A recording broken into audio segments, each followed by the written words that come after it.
again, we're here doing Stations of the Cross, and we are now at Station 3.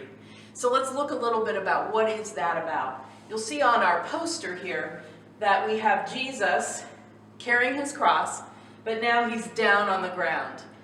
So he has fallen, and the station is called Jesus Falls for the first time. And you'll see there's always a Roman soldier in these images showing the oppression. So Rebecca's going to read the passage for us. So we're going to be in Matthew 11:28 through 29. Come to me, all who are weary and burdened, and I will give you rest. Take my yoke upon you and learn from me, for I am gentle and humble in heart, and you will find rest for your souls. I find this one fascinating because we are all weary. We all have a lot of things going on of us. We all have a heavy cross in some way that we're carrying, and we all fall down. And what do we do when we fall down? Well, Jesus tells us. It says, take my yoke upon you and learn from me, for I am gentle and humble in heart. We take all of our pain and our struggles that are weighing us down and that are causing us to fall, and we give those to the Lord. Mm-hmm. And I love this. This is one of my favorite passages. I love this because a yoke, remember, is kind of, there are usually two animals, right? That's why it's called a yoke. They're yoked together. So Jesus is yoked together with us in whatever we're going through. And when you think about him carrying the cross, it looks like a yoke that he's having to carry all by himself. So as we said in Station 2, Jesus really understands. This is not something that he is, anything that we are going through is not something he is not familiar with.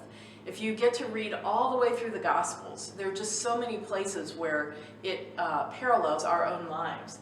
On the table, we have the images of the stony rocks that he would have fallen on. Jerusalem is very dry and arid and stony. And then, of course, one of the crosses, which you'll see over and over again in our images as we do the stations. So when Jesus fell, the reality of it is he wasn't falling on lovely concrete or pavement. It would have been painful. The other item that always comes to mind for me is, remember, he had just been beaten, and with that rod and his flesh torn, and so now he's carrying this very heavy cross, and it's on his back that is blistered and bruised. And I don't think that they would have sanded them nicely so there were not splinters.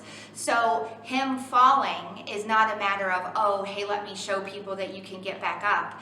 It's a true essence of this cross is very heavy for Jesus. And right. So he falls. Right.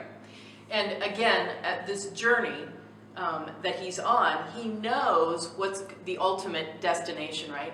And I've been in a journey before where I just felt like I wasn't sure that I could see the light at the end of the tunnel, that I could really understand the hope that might come out afterwards. I was so into the muck and the mire of what was happening to me, it was too hard to even figure out how to get out of it.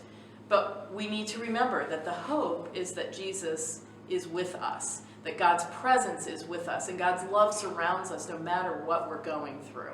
And so in this situation where he falls for the first time, he feels alone on this pathway. But I know, because I've read a lot about Jesus, that he knew that God's presence was with him. And he wants us to know that about him, that he is with us, and no matter what we're going through. God's always with us. No matter what you do, no matter what you say, God is always with you. You are never alone. So this is the end of Station 3, and we'll move on in just a few minutes. Amen.